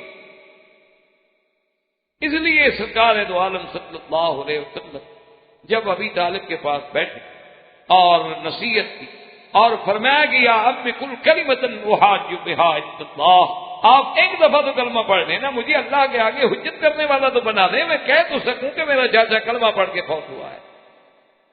انہوں نے کہا کہ یا ابن عم یا محمد صلی اللہ علیہ وسلم، میرے بھتیجے میں چاہتا ہوں کہ روحینک تمہاری آنکھوں کو ٹھنڈا کر دوں، لیکن یہ قریش، یہ سرداران نے قوم ساری زندگی یہ تانا دیتے رہیں گے کہ ابھی طالب مرتے وقت ڈر گیا تھا اس لیے مسلمان ہو گیا، میں آر نہیں برداشت کر سکتا، میں تانا برداشت نہیں کر سکتا، اگر آگے نار لکھی ہے تو پھر اللہ کی بات۔ اس لیے حضور اٹھے اور حضور پہ حد ممکن تھے، جس پہ اللہ نے قرآن نازل فرمایا کہ انک لا تہدی من احببت ولکن اللہ یہدی من یشاء، محمد مدنی صلی اللہ علیہ وسلم ہدایت ہمارے ہاتھ میں ہے، یہ تو نہیں کہ جس کو آپ چاہیں ہدایت دے دیں، یہ تو اللہ کی مرضی ہے جس کو چاہیں۔ تو اس لیے جب ابھی طالب فوت ہوئے تو یہ عامل حزن بن گیا حضور صلی اللہ علیہ وسلم کے لیے سب سے بڑا پہاڑ۔ اچھا، اور خدا کی شان دیکھیں کہ 3 دن کے بعد بھی خدیجہ فوت، یعنی ابھی طالب کی موت کے فوراً بعد 3 دن نہیں گزرے کہ سیدہ خدیجہ کبریٰ رضی اللہ تعالیٰ عنہا وفات پا گئی۔ اور سیدہ خدیجہ کی وفات جو ہے وہ اتنا عظیم بات ہے کہ وہ تو محسنہ اسلام ہے۔ سیدہ خدیجہ الکبریٰ رضی اللہ تعالیٰ عنہ محسنہ محمد مصطفیٰ ہے۔ اسی لیے ایک دفعہ جب بی بی عائشہ نے تھوڑا اپنے محبت میں آ کے ذرا سخت لفظ بھی حضور کے سامنے عرض کر دیے کہ یا رسول اللہ، آپ ہر وقت خدیجہ کی بات یاد فرماتے رہتے ہیں، ہاکذا قالت خدیجہ وہاکذا عملت خدیجہ وہاکذا فعلت خدیجہ، خدیجہ خدیجہ۔ یا رسول اللہ، کہ کیا ایک بوڑھی عورت تھی اور 2 شادیاں پہلے اس کی ہو چکی تھی، اور 40 سال کی عمر تھی جب آپ سے شادی ہوئی، اور پھر وہ فوت بھی ہو گئی، اب آپ ہر وقت اسے یاد فرماتے رہتے ہیں۔ تو یہ ہمارے لیے تو بڑی بات ہے نا، اس وقت کے لیے تو بڑا مسئلہ ہے نا کہ اس کے سامنے بیٹھ کے اس کا محبوب جو ہے دوسری بیوی کو یاد کرے۔ حضور پاک کا چہرہ مبارک سرخ ہو گیا، فرمایا عائشہ تمہیں پتہ ہے کیا کہہ رہی ہو؟ کیا کہہ رہی ہو؟ تم سب کی کیا حیثیت؟ تم سب نے تو میرا ساتھ اس وقت دیا ہے جب اسلام کو اللہ نے عزت دے دی اور غلبہ دے دیا، اور خدیجہ نے تو میرا ساتھ اس وقت دیا ہے جب اللہ کے سوا محمد مصطفیٰ کا کوئی نہیں تھا۔ کیا کرتے ہو؟ خدیجہ کا مقابلہ کر سکتے؟ سیدہ خدیجہ الکبریٰ نے تو میرا ساتھ اس وقت دیا، مالی طور پہ، جانی طور پہ ہر قربانی دی ہے کہ جب اللہ کے نبی کے ساتھ کوئی بھی نہیں مکے میں، تو خدیجہ کا کیا مقابلہ؟ اسی لیے سرکار دو جہاں نے فرمایا کہ کامل من الرجال کثیرون، فرمایا کہ مردوں میں تو اللہ نے بڑے لوگ بھیجے نا، بڑے کامل بھیجے، نبی بھیجے، رسول بھیجے، پیغمبر بھیجے، اولیاء اللہ آئے، اور ولم یکمل من النساء الا 4، لیکن عورتوں میں تو صرف 4 عورتیں ہیں جن کو یہ کہا جا سکتا ہے کہ وہ بھی کامل تھی، ورنہ مردوں میں تو لاکھوں۔ اور وہ عورتیں کون تھی؟ فرمایا آسیہ زوجۃ فرعون، مریم ام عیسیٰ علیہ السلام، سیدہ خدیجہ الکبریٰ و سیدہ فاطمہ الزہراء رضوان اللہ علیہن اجمعین۔ حضور نے فرمایا لاکھوں رجال پیدا ہوئے، لیکن عورتوں میں اگر کوئی کمال کو پہنچا ہے تو یہ 4 عورتیں ہیں، اور ان میں بھی سیدہ خدیجہ الکبریٰ۔ اسی لیے علماء نے لکھا ہے کہ اگر دیکھا جائے تو عورتوں میں سمجھ والی عورتیں بہت ہی کم گزری۔ ان نے فرمایا کہ ایک تو ان میں سیدہ خدیجہ کہ جس نے 25 سال کی عمر میں ہیں ابھی حضور صلی اللہ علیہ وسلم، ابھی تو نبوت نہیں ملی، نبوت تو 40 سال میں ملی، 25 سال کی عمر میں حضور کو دیکھا اور دل میں بات سمجھ لی، بٹھا لی کہ آپ کی کوئی شان ہے۔ 25 سال کی عمر ہے، ابھی آپ کو نبوت نہیں ملی، اعلان نبوت نہیں ہوا، اور حضور کا عین عنفوان شباب ہے۔ اور دیکھیں عورت ہو کے کتنی سمجھداری سے کام لیا، کتنی پلاننگ کی۔ آدمی بھیجا کہ حضور سارے مکے والے تجارت کرتے ہیں، آپ تجارت کیوں نہیں؟ تجارت کرنا تو بڑی اچھی بات، بزنس کرنا تو اچھی بات۔ اور ایسے بھی روایات میں آتا ہے کہ اللہ نے تقریباً یوں سمجھے کہ 10 حصے جو ہیں برکت کے وہ تو تجارت میں رکھتے۔ تو حضور نے فرمایا کہ بات تو ٹھیک ہے، میرا بھی دل چاہتا ہے، لیکن میں کیسے تجارت کروں؟ میرے پاس تو پیسہ نہیں، پیسے کے بغیر کیسے تجارت؟ تو سیدہ خدیجہ نے پیغام بھیجا کہ لا تحزن، حضور آپ غم نہ کریں، میں پیسے دیتی ہوں، میرے پیسے سے سامان لے جائیں۔ اور جیسے قریش لے جاتے ہیں کہ مکے سے لے گئے اور پھر وہاں سے یا شام سے لے آئے اور مکے میں آ کے بھیجی۔ اچھا حضور تیار ہو گئے، اب خدیجہ الکبریٰ نے کیا کیا کہ اپنا ایک تجربے کار جو پرانا غلام تھا، چونکہ سیدہ خدیجہ تو خاندانی عورت تھی نا، قریش سے تھی اور بڑے خاندان کی عورت تھی، تو اپنے غلام کو بھی ساتھ کر دیا کہ تم بھی ساتھ جاؤ اور ساتھ رہ کے واپسی پر مجھے تم نے ایک ایک بات کی رپورٹ دینی ہے محمد عربی صلی اللہ علیہ وسلم کے بارے میں، آپ کا اٹھنا بیٹھنا سونا بات کرنا، آپ کا اخلاق، آپ کی سیرت۔ آدمی تو سفر میں کھلتا ہے نا، سفر میں پتہ چلتا ہے نا آدمی کا آدمی کیا ہے۔ گھر بیٹھے ہوئے تو ہر آدمی اچھا آدمی کون کسی کے ساتھ لڑتا ہے۔ اور جناب بہرحال جب وہ واپس آیا اس نے ساری رپورٹ سنی، اور رپورٹ سننے کے بعد جو ہے ایک عورت کو بلایا اور کہا کہ میری کسی طرح شادی کرا دو حضرت کے ساتھ۔ رشتے کرنے والی خواتین ہوتی ہیں تو خاتون کو بلائے، ساری پلاننگ خود کر رہے ہیں۔ اچھا اس خاتون نے آگے حضور صلی اللہ علیہ وسلم سے عرض کیا کہ یا محمد صلی اللہ علیہ وسلم، آپ جوان ہیں شباب ہیں اور اب تو آپ تجارت بھی کر رہے ہیں ماشاءاللہ، پیسے بھی ہیں، اب شادی کیوں نہیں کرتے؟ آپ نے فرمایا تمہیں پتہ ہے کہ میرے والد فوت ہو گئے، والدہ فوت ہو گئی، میرے دادا عبد المطلب فوت ہو گئے، میرے محسن چچا جو تھے ابی طالب وہ بوڑھے ہو گئے، تو اب میں کیسے؟ اس نے کہا اچھا میں اگر کوئی رشتہ دیکھوں تو شادی تو میں بھی چاہتا ہوں۔ انہوں نے کہا اچھا آپ کا خدیجہ کے بارے میں کیا خیال؟ فرمایا خدیجہ کے بارے میں کیا کہتی ہو، کل کی بات کرو، وہ ایک امیر خاندان کی عورت ہے، میرے ساتھ کیا شادی کرے گی، میرے پاس نہ پیسہ ہے نہ گھر ہے نہ دولت ہے نہ جائیداد ہے۔ اس نے کہا حضور میں نے یہ نہیں پوچھا کہ وہ کرے گی یا نہیں کرے گی، میں تو آپ کی رائے پوچھنا چاہتی ہوں کہ آپ کا سیدہ خدیجہ کے بارے میں کیا خیال؟ حضور نے فرمایا اللہ کی بندی، سیدہ خدیجہ کو کون رد کرے گا بھلا؟ کوئی مکے میں ایسا آدمی ہے کہ سیدہ خدیجہ کا رشتہ ہو سکتا ہو انکار کر دے؟ اس نے کہا حضور پھر ابشر آپ کو مبارک ہو، مجھے تو خدیجہ نے بھیجا ہے آپ کے پاس، مجھے تو اس نے بھیجا ہے پیغام دے۔ عجیب بات، اس لیے آپ اندازہ کریں کہ انہوں نے کہا کہ اعقل النساء، سمجھ والی عورت کے جس نے 25 سال کی عمر میں پہچان لیا تھا کہ اللہ کے نبی کی کوئی شان ہے، یہ عام انسان نہیں، ورنہ تو خوبصورت اور بھی لوگ قریش میں پیدا ہوتے رہتے ہیں۔ اور اسی طرح حضرت شعیب علیہ السلام کی بیٹی وہ بھی اعقل النساء میں تھی کہ جس نے حضرت موسیٰ علیہ السلام کو جب دیکھا تو اپنے ابا سے کہا کہ یا ابت استاجر، ابا جان آپ اسی آدمی کو رکھ لیں اپنے پاس، کیونکہ یہ آدمی بہت اچھا ہے۔ تو والد تو والد ہوتا ہے نا، اس کو جب نوجوان بیٹی کسی غیر مرد کی تعریف کرے تو باپ کو تو لگتی ہے، باپ کو چبھتی ہے۔ انہوں نے کہا کہ آپ کو کیسے پتا ہے کہ میں اچھا آدمی ہے؟ انہوں نے کہا کہ ابا جان ایک تو بات یہ ہے کہ جس کنویں پہ وہ پتھر کا ڈھکنا ہے نا، وہ 10 آدمی بھی زور لگائیں 20 بھی لگائیں تو نہیں ہٹا سکتے، اس اللہ کے بندے نے ہاتھ سے پکڑ کے ہٹا دیا۔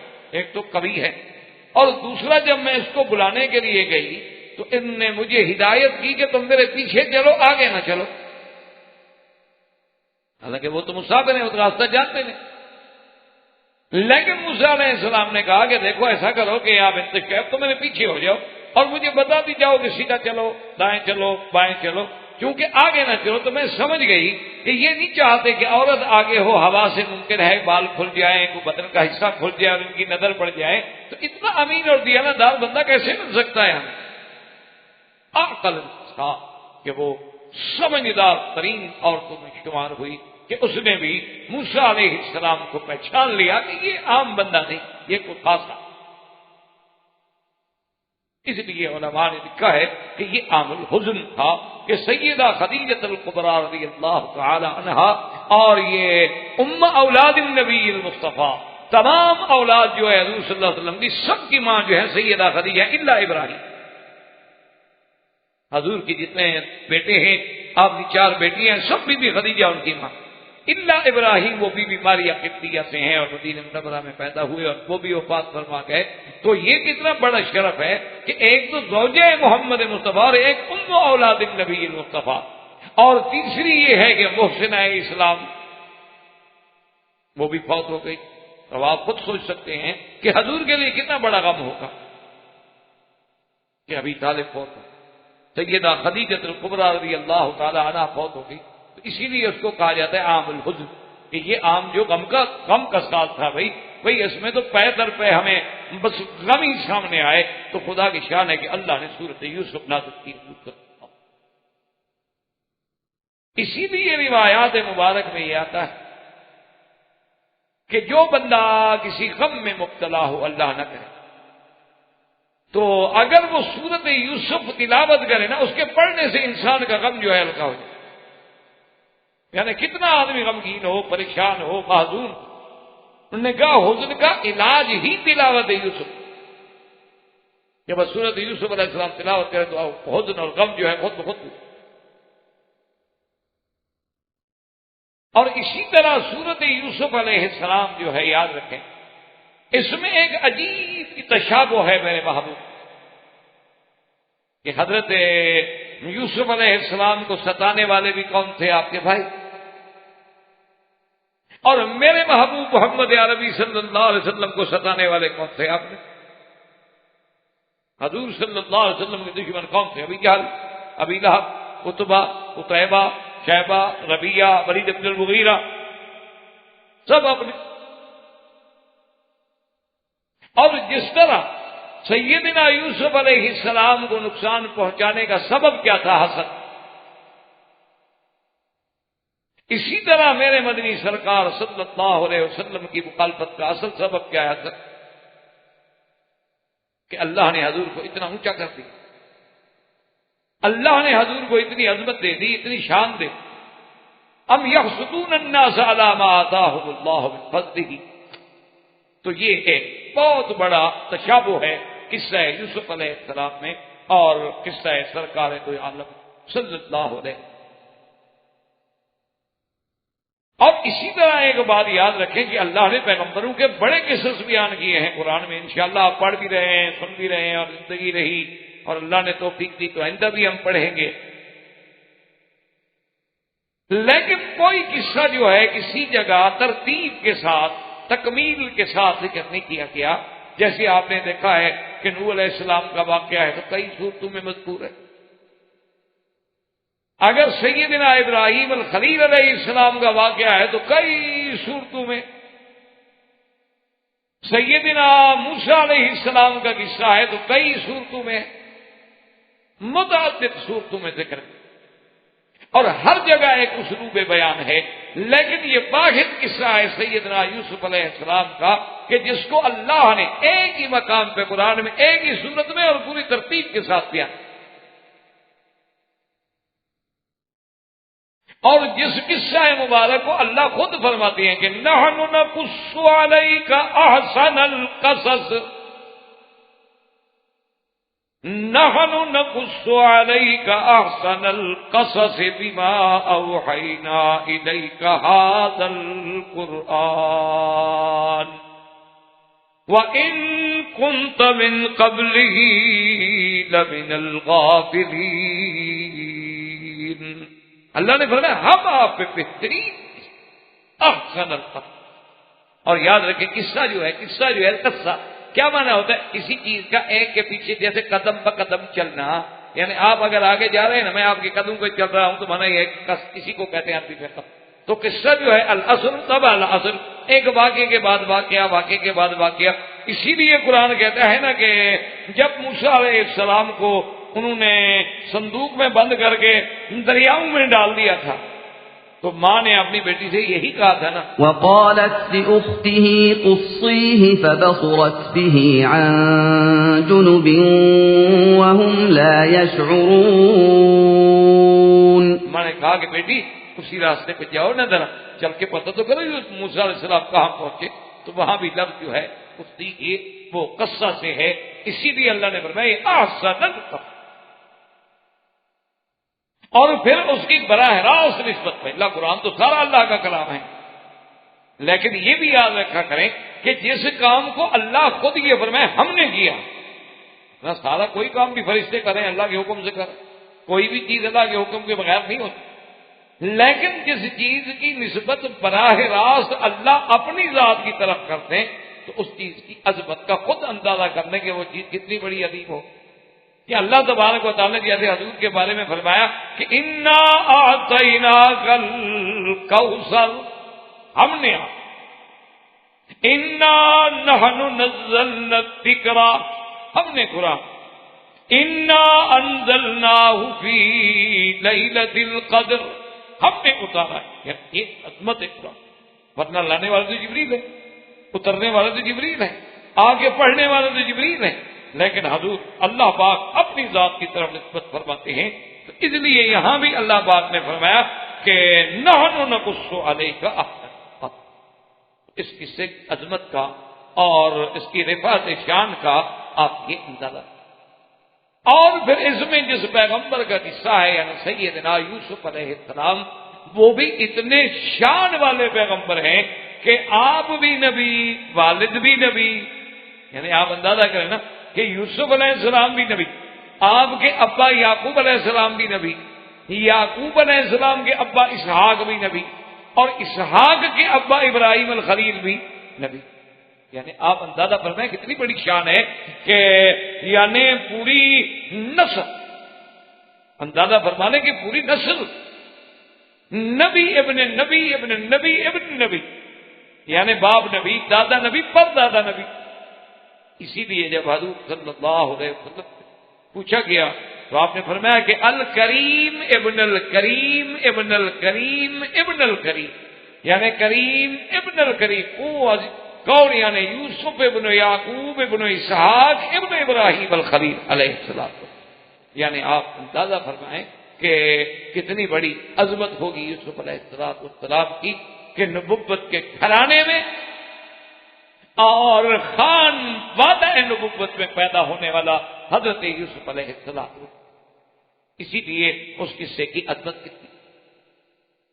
اور اسی کے ساتھ آپ یہ بھی دیکھیں کہ قرآن پاک نے حضرت یوسف علیہ السلام کے بارے میں یعنی غلام علیم کا لفظ بھی آئے گا، آپ کے بارے میں غلام حلیم کا لفظ بھی آئے گا، آپ کے بارے میں آتیناہ حکمن و علما کی شان بھی آئی، اور آپ کے بارے میں علمناہ یعنی تعویل الاحادیث کا علم بھی آیا۔ تو یہ ساری صفت جو ہے صرف یوسف علیہ السلام۔ اور اسی طرح یہ بھی یاد رکھ لیں کہ یوسف علیہ السلام جو ہے یعنی جن کے بارے میں معراج کی رات سرکار دو عالم صلی اللہ علیہ وسلم سے ملاقات ہوئی، اور آپ نے فرمایا کہ یوسف علیہ السلام جو ہے اللہ نے اس کو شطر الحسن، یعنی جو اللہ نے حسن و جمال پیدا کیا ہے اس کی مثال سمجھ لو کہ اگر اس کو تقسیم کیا جائے تو آدھا حسن و جمال تو اللہ نے ساری مخلوق کو دیا، یعنی ساری مخلوق کو، انسانوں کو، حیوانات، پرند چرند، ہر چیز دیکھا کیسے کیسے پرندے خوبصورت ہوتے ہیں، آدمی دیکھتا رہ جاتا ہے۔ اللہ نے آدھا حسن تو ساری کائنات میں تقسیم کر دیا، اور آدھا جو ہے وہ سارا جو ہے وہ سارے کا سارا یوسف علیہ السلام کو عطا فرما دیا۔ اب ان کے حسن و جمال کا خود اندازہ کریں کہ جن کو اللہ نے شطر الحسن یعنی آدھا حسن عطا فرمایا ہو، ان کے جمال کا کیا عالم۔ اسی لیے اور اسی سے کہ علماء نے ایک عجیب بات لکھی ہے، انہوں نے فرمایا کہ جب یوسف اتنا خوبصورت ہے، اتنا جمال ہے، اتنا کمال ہے، تو یوسف کے پیدا کرنے والا کا جمال کیا، یعنی اس خالق کے حقیقی کا، خالق کے یوسف علیہ السلام کا جمال کیا۔ تو اس صورت مبارکہ میں اللہ تبارک و تعالی نے سیدنا یوسف علیہ السلام کے بارے میں قصے کا جو ہے ذکر کیا۔ اچھا، اسی کے ساتھ ایک بات اور یاد رکھ لیں کہ قرآن کی صورتوں میں یا قرآن کے قصص الانبیاء ایک وہ چیز ہوتی ہے جس کو کہا جاتا ہے علماء کی اصطلاح میں عمود الصورت یا عمود القصہ۔ عمود کا کیا معنی؟ عمود اصل میں کہتے ہیں، آپ یوں سمجھ لیں وہ ستون، جیسے آپ نے تو الحمدللہ دیکھا ہے نا مینار عرفات میں خیمے لگاتے ہیں، ایک تو یوں رسیاں ایک درمیان میں ہوتی ہے لکڑی جو خیمے بالکل عین سینٹر میں ہوتی ہے، تو یہ عمود ہوتا ہے، تو اسی پہ خیمہ کھڑا ہے، وہ نکال دو خیمہ گر جائے گا۔ تو معنی یہ ہوتا ہے کہ اصل تو ہر قصے میں، ہر صورت میں کوئی نہ کوئی عمود ہوتا ہے، اس کی ایک آسان مثال میں نے عرض کر دوں تاکہ آپ کے لیے سمجھنا جو ہے وہ آسان ہو جائے کہ جیسے موسیٰ علیہ السلام میں قصہ جب آپ پڑھیں گے نا، عمود جو ہے نا اس میں عصا، کہ ہر واقعے میں اس عصائے موسیٰ کا ذکر آئے گا۔ کیا مطلب؟ اصل یہ ہے کہ بھئی جب نبوت کا ملنے کا وقت آیا عصا، معجزہ ملا تو عصا پھینکو اور سانپ بن جائے، فرعون کا مقابلہ ہوا عصا، دریا سے گزرنے لگے تو عصا، پانی کی ضرورت پڑی پتھر پہ مارو تو ہر جگہ عمود جو ہے وہ عصا ہے۔ اور یوسف علیہ السلام کے قصے میں خدا کی شان ہے، عمود جو ہے وہ آپ کا قمیص ہے، کہ قصے کی ابتدا میں بھی اور انتہا میں بھی حضرت یوسف علیہ السلام کا قمیص ہی ایک مسئلہ ہے۔ اچھا، خدا کی شان ہے، مفسرین نے لکھا کہ بچپن میں بھی ایسا تھا، یعنی ابھی آپ چھوٹے سے تھے، 2-3 سال کی عمر تھی، تو آپ کی خالہ جو تھی نا، اچھا اب یوسف علیہ السلام جیسا بچہ ہو، بچہ تو لوگوں کا بھی آدمی کو پیارا لگتا ہے، کسی کا بچہ ہو، آدمی کسی کا بچے کو دیکھے نا تو خدا کی قدرت ہے، اللہ پاک نے ایسی شفقت دل میں رکھی ہوتی ہے کہ آدمی کو خود بخود پیار آتا ہے، حالانکہ پتہ نہیں ہوتا کہ وہ کون ہے بچہ، کہاں کا ہے۔ اور یوسف علیہ السلام جیسا بچہ ہو تو خالہ لے گئی اپنے گھر میں، اور یعقوب علیہ السلام نے حکم بھیجا کہ بھئی یوسف علیہ السلام کو واپس لے آؤ، اور خالہ گئے میں دیتی نہیں، خالہ بھی تو ماں ہوتی ہے، مجھے بھی تو حق ہے۔ انہوں نے کہا چلو 1 دن 2 دن 3 دن 4 دن 1 ہفتہ بھی، یہ تو نہیں کہ تم یوسف علیہ السلام کو لے جاؤ۔ انہوں نے کہا حضرت مہربانی کریں، میں اس بچے کے بغیر اب رہ نہیں سکتی۔ انہوں نے کہا اللہ کی بندی، تو ہم بھی تو نہیں رہ سکتے نا یوسف کے بغیر۔ تو انہوں نے کہا ہے کہ وہ بی بی صاحبہ نے کیا کیا کہ ایک قمیض جو تھا نا جی، ایک قمیض کو لپیٹ کے، اور بڑا اگر ریشمی قمیض ہو نا جی تو بڑی معمولی سی بات ہے، اتنا سا بن جائے گا۔ یہ تو آپ کے ہاں کسی زمانے میں معروف ہوتا تھا کہ ڈھاکہ کی ململ کا پورا تھان جو ہے نا آدمی جیب میں ڈال دیتا تھا۔ یہ ایک یعنی اللہ عالم مسل تھی، حقیقت تھی، ہم نے دیکھا تو ہے نہیں، لیکن بہرحال یعنی اتنے لوگوں سے سنا ہے کہ وہ جھوٹ نہیں ہو سکتا، کیونکہ جب متواتر لوگ بات کریں۔ اسی طرح آپ دیکھ لیں آج بھی کہ جو خالص ریشم ہے، خالص ریشم کا جو کپڑا ہے یعنی 4-5 میٹر کا، آپ اس کو لپیٹیں گے تو بالکل آپ کی جیب میں آ جائے۔ بہرحال تو کہنے کا مقصد یہ ہے کہ ان بی بی صاحبہ نے کیا کیا کہ ان کے قمیض کو لپیٹ کے ان کے سامان میں کسی جگہ چھپا دیا، اور بچے کو حضرت یعقوب علیہ السلام کے پاس بھیج دیا، اور کچھ دیر کے بعد یا دوسرے دن آئی کہنے لگی ہمارا ایک قمیض نہیں ہے۔ معلوم ہوتا ہے کہ بچہ لے آیا، انہوں نے کہا 2-3 سال 4 سال کا بچہ ہے، وہ کیا کرے گا؟ انہوں نے کہا تو کہاں گیا؟ مقصد یہ تھا کہ میری چوری اگر مل جائے تو پھر وہ تو بندہ میں لے جاؤں گی نا، وہ تو میرے پاس رہے گا نا چور۔ تو وہاں بھی جو قصے کا مسئلہ بنا وہ بھی قمیص بنا یوسف علیہ السلام کے لیے مسئلہ، اور جناب وہ آئے تو قمیص مل گیا۔ تو یوسف علیہ السلام نے، حضرت یعقوب علیہ السلام نے فرمایا یوسف علیہ السلام کی خالہ سے کہ بھئی یہ 4 سال کا چور تو بڑا سمجھدار ہے کہ اتنی اچھی طرح اس نے لپیٹا اور پھر ان کپڑوں میں اس کو بڑا محفوظ طریقے سے باندھا، یہ تو بڑا آدمی بھی نہیں باندھ سکتا، خدا کی بندی سچی بات کرو۔ اس نے کہا سچی بات یہ ہے کہ میں یوسف کو لینا چاہتا، میں نے بہانا بنا۔ تو عمود قصہ جو ہے وہ دامان یعنی یوسف علیہ السلام ہے، جس کا ذکر آپ کو ابتدائے صورت میں بھی اور انتہائی صورت میں بھی انشاءاللہ اللہ کو منظور ہے تو ادھر۔ اور اسی طرح اب ابتدائے صورت جو ہے وہ بھی اللہ تبارک و تعالی نے یعنی حروف مقطعات،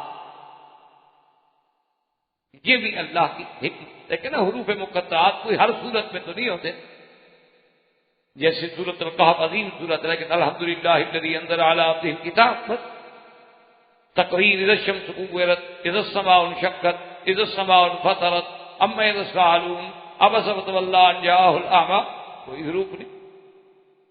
لیکن بعض صورتیں ایسی ہیں کہ جن کے اندر حروف مقطعات، جیسے مثلا سورۃ البقرہ میں ہے الف لام میم، اسی طرح جیسے حامیم یا حامیم عین سین کاف، تو حروف مقطعات بھی تو ایک عجیب چیز ہے نا، ایک ایسا راز ہے جو آج تک نہیں کھل سکا۔ تو قصہ یوسف کی مناسبت سے اللہ کی شان ہے کہ اس سورت کی ابتدا جو ہے وہ بھی حروف مقطعات سے ہے کہ الف لام را، یہاں بھی 3 حروف کا ذکر ہے، الف لام اور را کا۔ بہرحال اس میں راجع قول تو یہی ہے کہ اللہ اعلم بمرادہ، کہ ان کی حقیقت کو خدا۔ وہ بعض لوگوں نے لکھے ہیں اسباب کے الف سے اللہ مراد ہے، لام سے جبریل مراد ہے اور را سے قرآن مراد ہے، لیکن بہرحال یہ باتیں کمزور ہیں، یہ باتیں کبھی نہیں ہیں۔ سیدھی بات یہی ہے کہ بھی ایسے حروف ہیں کہ جن کے معانی اللہ تبارک و تعالی ہی جانتے ہیں، اور اسی میں اللہ کی حکمت ہے کہ اللہ نے اپنے نبی کے لیے ہر چیز تو کھول دی، تو کچھ تو ایسا رہے کہ حضرت کا بھی ایمان بالغیب ہو، ایسی چیزیں بھی رکھ دی جائیں جو حضور صلی اللہ علیہ وسلم کو بھی علم نہ دیا جائے۔ اس لیے فرمایا الف لام را تلک آیات الکتاب المبین انا انزلناہ قرآنا عربیا لعلکم تعقلون۔ اللہ نے فرمایا کہ یہ آیات ہیں ایسی کتاب کی جو کتاب واضح ہے، بین ہے، جس میں کوئی خفا نہیں، جس میں کوئی اغلاق نہیں۔ انا انزلناہ قرآنا عربیا لعلکم تعقلون، ہم نے اتارا قرآن کو عربی زبان میں تاکہ تم سمجھ سکو۔ اللہ چاہتے تو سریانی میں اتار دیتے، عبرانی میں اتار دیتے، کسی بھی زبان میں اتار دیتے، لیکن بلد بھی عربی، نبی بھی عربی، قوم بھی عربی، قریش بھی عربی، اللہ نے قرآن بھی عربی میں اتارا تاکہ اس کو سمجھنے کے اندر آسانی ہو جائے۔ اور اسی میں فرماتے ہیں کہ نحن نقص علیک احسن القصص، یہ خطاب ہے محمد مصطفیٰ صلی اللہ علیہ وسلم کو کہ ہم آپ پر ایک ایسا قصہ جو بہترین قصوں میں سے ہے، بما اوحینا الیک ھذا القرآن وان کنت من قبلہ لمن الغافلین، قرآن کے آنے سے پہلے آپ اس قصے سے غفلت میں تھے، آپ کے علم میں نہیں تھا، آپ کو پتا نہیں تھا کہ یوسف علیہ السلام کا کیا واقعہ ہے۔ کیوں؟ جب تک قرآن نہیں آیا حضرت کو کیا پتا؟ یہ تو ہزاروں سال پہلے کی بات۔ اسی لیے جیسے قرآن کہتا ہے کہ وَمَا كُنْتَ تَدْرِي مَا الْكِتَابُ وَلَا الْإِيمَانُ وَلَكِنْ جَعَلْنَاهُ نُورًا، اللہ نے فرمایا میرا محبوب جب تک ہم نے قرآن نہیں اتارا، جب تک ہم نے وحی نہیں اتاری، آپ کو تو ایمان کی تفصیلات و جزیات اور قرآن کے حقائق کا بھی پتہ نہیں، اس لیے فرمایا وَإِن كُنْتَ مِن قَبْلِهِ لَمِنَ الْغَافِلِينَ۔ میرے مدنی صلی اللہ علیہ وسلم اس قرآن کے اترنے سے پہلے، اس سورت کے اترنے سے پہلے، قصہ یوسف کے بیان کرنے سے پہلے آپ غفلت والوں میں تھے، آپ کو پتہ نہیں تھا۔ اور یہ عظیم قصہ جو ہے فرمایا اذ قال یوسف لأبیہ یا ابت انی رأیت احد عشر کوکبا والشمس والقمر رأیتهم لی ساجدین۔ اللہ پاک نے قرآن میں فرمایا کہ اس قصے کی ابتدا یوں ہوتی ہے کہ حضرت یوسف علیہ السلام اپنے ابا کی خدمت میں آ کے کہتی ہیں کہ ابا جان یاد رکھیں، رأیت، رؤیت جو ہے وہ بصری بھی ہوتی ہے، اور رؤیت جو ہے وہ علمی بھی ہوتی ہے، رؤیت جو ہے وہ قلبی بھی ہوتی ہے، اور رؤیا جو ہے بے معنی خواب بھی ہوتا ہے۔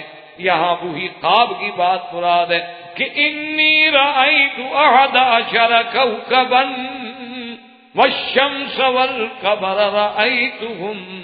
رأیتهم لی ساجدین، کہ ابا یعقوب علیہ السلام میں نے خواب دیکھا ہے، اور وہ خواب بھی میرا عجیب ہے، میں نے دیکھا ہے کہ ستارے جو ہیں 11 ستارے، سورج چاند سب مجھے سجدہ کر رہے ہیں، سب میرے آگے جھک رہے ہیں۔ عجیب خواب دیکھا یوسف نے۔ اچھا خدا کی شان دیکھیں، یوسف علیہ السلام کے بھائی بھی 11، اللہ کی شان دیکھیں کہ یوسف علیہ السلام کے بھائی جو ہے وہ 11 بھائی تھے، لیکن یاد رکھیں کہ جو شقیق بھائی تھے یعنی ایک ماں سے وہ صرف ایک تھے، بنیامین۔ یہ تو حضرت یوسف علیہ السلام کے شقیق ہیں، یعنی والدہ ایک، باقی جتنے بھائی تھے ان کے اسماء اللہ نے قرآن میں ذکر نہیں فرمائے۔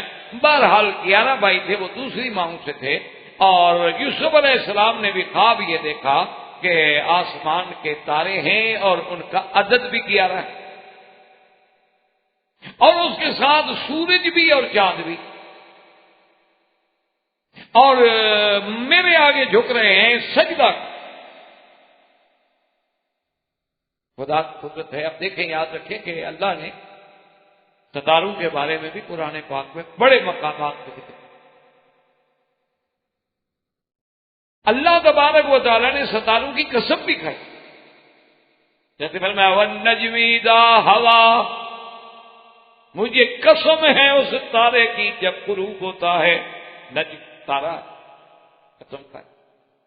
اسی طرح اللہ نے قرآن میں فَلَا أُقْسِمُ بِالْخُنَّسِ الْجَوَارِ الْكُنَّسِ، اللہ نے فرمایا مجھے قسم ہے ان ستاروں کی۔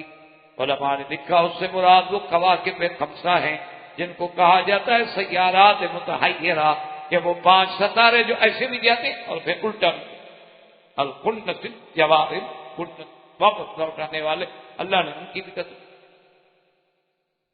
اسی طرح ستاروں کے بارے میں اللہ نے قرآن پاک میں یہ بھی فرما دیا وَلَقَدْ زَيَّنَّا السَّمَاءَ الدُّنْيَا بِمَصَابِيحَ، کہ ہم نے آسمان کو زینت بخشی۔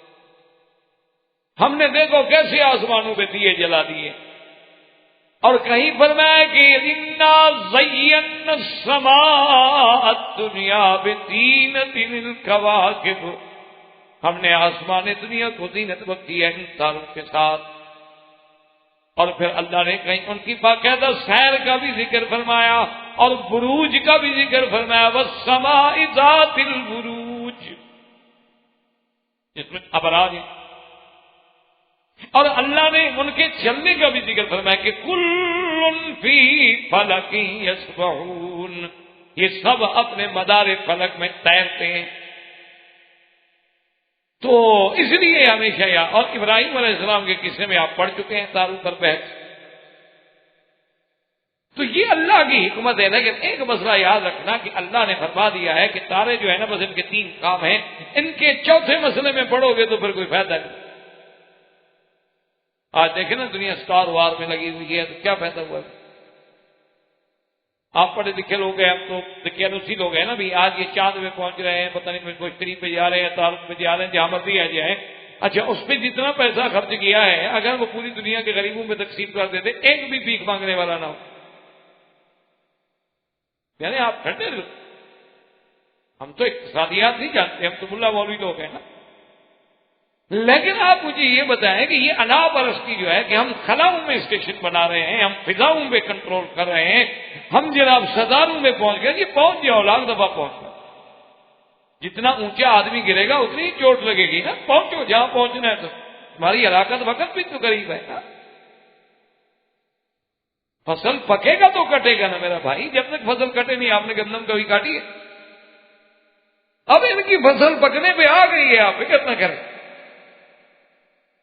تو بہرحال یعنی آپ اس وقت تک جو یہ دنیا بلائین نہیں بلیارات ڈالر جو ہے خرچ کر چکی ہے چاند پہ پہنچنے پہ، اگر یہ پوری دنیا کے غریبوں کی بہبود میں خرچ کر دیے جاتے، پوری دنیا میں کوئی بندہ بھوکھا نہ مرتا۔ اس لیے قرآن کہتا ہے کہ اس کے 3 کام ہیں، زینت السماء، زینت السماء دنیا، اور اس کو اپنے زینت بنا دی ہے کہ بڑے آدمی تو چاندنی بنا کے اپنے گھروں میں لگا لیتے ہیں، لیکن غریب کیا دیکھے ہوا آ کے میری چاندنی دیکھتے۔ اور دوسرا فائدہ یہ ہے کہ جعلناہا رجوما للشیاطین، شیطانوں کے لیے ہم نے ان کو رجوم بنا دیا ہے۔ اور تیسری چیز کا علامات وبالنجم هم یہتدون، کہ ہم نے بھولے ہوئے بھٹکے ہوئے رات میں صحرا میں جنگلوں میں لوگوں کے لیے ہدایت کا راستہ بنا دیا ہے کہ مشرق مغرب کا تعین کر لیں۔ اس کے علاوہ اور کسی چکر میں پڑو گے تو تباہی کے علاوہ کچھ بھی نہیں ہو۔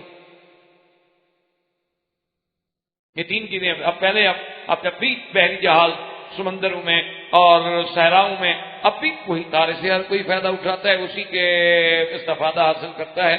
تو اللہ کی شان یہ ہے کہ یوسف علیہ السلام کا خواب بھی عجیب ہے کہ ایک زمین پہ رہنے والے انسان کے سامنے سورج چاند آگے سجدہ کر رہے ہیں۔ اچھا، اور اس سے ہمیں ایک سبق بھی ملتا ہے کہ اللہ نے اپنے نبیوں کو کتنی عظمت بخشی ہے۔ اللہ نے فرمایا ظالم ہو، تم جو سورج چاند کے پجاری ہو وہ تو میرے یوسف کو سجدے کر رہے ہیں، تم نے ان کو خدا بنایا ہوا، تم ان کو سجدہ کرتے ہو، عجیب بات۔ تم سورج کے پجاری بنتے ہو، تم چاند کے پجاری بنتے ہو، وہ تو یوسف علیہ السلام کو سجدہ کر رہے ہیں۔ تو اس لیے یوسف علیہ السلام نے اپنے ابا کے سامنے آ کے یہ بات رکھی کہ ابا جان، میں نے یہ خواب دیکھا ہے کہ 11 تارے ہیں اور سورج ہیں، چاند ہے، اور میں نے دیکھا ہے کہ ساجدین وہ مجھے سجدہ کر۔ اسی سے آپ یہ بات بھی یاد رکھ لیں کہ ایک خواب ہوتا ہے عام آدمی، ایک خواب ہوتا ہے کسی صالح انسان، اور ایک خواب ہوتا ہے اللہ کے نبی کا۔ یاد رکھیں کہ ہر خواب غلط ہو سکتا ہے، لیکن اللہ کے نبی کا خواب کبھی نہیں۔ اللہ کے نبی کا خواب جو ہے، بلکہ اس کا حکم منزلت یہ ہوتی ہے گویا کہ وہ وحی ہے، گویا اللہ کا حکم ہے، یعنی وہ خواب نہیں۔ کیا مانا؟ کسی کا خواب جو ہے وہ حکم نہیں ہوتا۔ مثلا آج آپ کو خواب دکھایا جائے مثلا کہ آپ اپنے بچے کو ذبح کریں، تو یہ تھوڑا ہے کہ آپ ذبح کریں، یہ تو کبھی نہیں ہوتا۔ ابھی 2-3 سال پہلے کی بات ہے، میں نے اخبار میں پڑھا تھا، کراچی کے ساحل سمندر پہ کوئی 15-20 آدمی جو تھے وہ ڈوبے، ان میں سے کچھ کی تو زندہ نکال دیے گئے، کچھ کی لاشیں نکلیں، کچھ کی لاشیں بھی نہ ملی۔ تو بہرحال وہ جب ان کو زندہ نکالا گیا تو انہوں نے کہا کہ اچھے خاصے آدمی ہو، تمہیں کیا ہو گیا بھائی آگے تم نے سمندر؟ انہوں نے کہا جی ہم نے خواب دیکھا تھا، حضرت علی نے ہمیں بلایا تھا، ہم ان کے پاس جا رہے تھے۔ تو انہوں نے سمجھا کہ ہمارا خواب جو ہے وہ بھی اتنا پکا ہے کہ آگے حضرت علی آ جائیں گے اور سمندر سے میں لے جائیں گے۔ ہم نے آگے چھلانگ لگا دی، حضرت علی وقت پہ پہنچے نہیں۔ تو انہوں نے کہا بدبختو، وہ تو کربلا بھی نہیں پہنچے، تمہارے پاس کب پہنچے؟ کربلا پہنچتے تو حضرت حسین شہید نہ ہوتے، وہ تو وہاں بھی نہیں پہنچے۔ تو بہرحال میرے کہنے کا مقصد یہ تھا کہ غیر نبی کا خواب کبھی سچا، کبھی سچا ہو گیا، کبھی غلط ہو گیا، کبھی اسی طرح ہو گیا، کبھی الٹ ہو گیا۔ یعنی خواب کبھی ایسا بھی ہوتا ہے کہ آپ دیکھتے ہیں کہ ایک آدمی کو موت آ رہی، اللہ اس کی زندگی بڑھا دیتے، الٹا بالکل الٹ ہو جاتا جیسے ابراہیم۔ لیکن جو نبی کا خواب ہے وہ وہاں، اس لیے آپ نے حضرت ابراہیم علیہ السلام کے قصے میں پڑھا تھا کہ جب ابراہیم علیہ السلام نے حضرت اسماعیل سے کہا تھا نا کہ میرے بیٹے میں نے خواب دیکھا، انی ارا فی المنام، میں نے خواب دیکھا، کھل کے بات کی، انی اذبحہ کا، میں آپ کو ذبح کر رہا ہوں، فانظر ماذا تری، اب آپ دیکھیں غور فرمائیں آپ کا اس میں کیا خیال ہے؟ قال یا ابت افعل ما تؤمر، انہوں نے کہا ابا جان آپ کریں جو اللہ کا حکم ہے۔ ان کو پتا تھا کہ میرا ابا خلیل اللہ ہے، نبی ہے، اور ان کا خواب جو ہے وہ تو حکم خدا ہے۔ تو اس لیے حضرت یوسف علیہ السلام کو نبی نہیں بنے، لیکن نبی تو ہے، ابھی نبوت نہیں ملی، ابھی تو بچپن۔ اور یہ بھی خدا کی شان ہے کہ 11 بھائیوں میں نبوت جو ملی تو صرف یوسف علیہ السلام۔ بعض لوگوں نے روایات میں یہ بھی لکھا ہے کہ آپ کے باقی بھائی جو تھے وہ بھی نبی بنے، لیکن وہ روایت نہیں ہے۔ اصل روایت صحیحہ جو ہے وہ یہی ہے کہ اللہ تبارک و تعالی نے نبوت کے لیے بھی اگر منتخب فرمایا، ہاں وعدہ ہے حضرت یعقوب علیہ السلام میں سے تو صرف حضرت یوسف علیہ السلام ہے جن کو اللہ نے نبوت کے لیے چنا۔ اب جناب انہوں نے جو دیکھا کہ آسمان کے تارے ہیں، سورج ہے، چاند ہے، اور مجھے وہ سجدہ کر رہے ہیں، میرے آگے جھک رہے ہیں۔ یاد رکھیں ایک کیفیت، ورنہ بہت سارے لوگوں نے اللہ معاف فرمائے اعداء اسلام نے، مستشرقین نے انہی باتوں پر بھی حملے کیے ہیں۔ انہوں نے کہا دیکھو جی چاند کتنا بڑا ہے، سورج کتنا بڑا ہے، یہ زمین جو ہے اس کو 114 گنا 14 سے اگر ضرب دے پھر بھی سورج بڑا ہے، یعنی سورج کا جو قرہ ہے، سورج کا جو حجم ہے، یعنی زمین سے 114 گنا بڑا ہے۔ انہوں نے کہا جی 114 گنا بڑی چیز جو ہے وہ یوسف علیہ السلام کے سجدہ کیسے کیا؟ احباب کرام، اس کے بعد اب آپ اس مبارک سلسلے کی CD نمبر 10 سماعت فرمائیں۔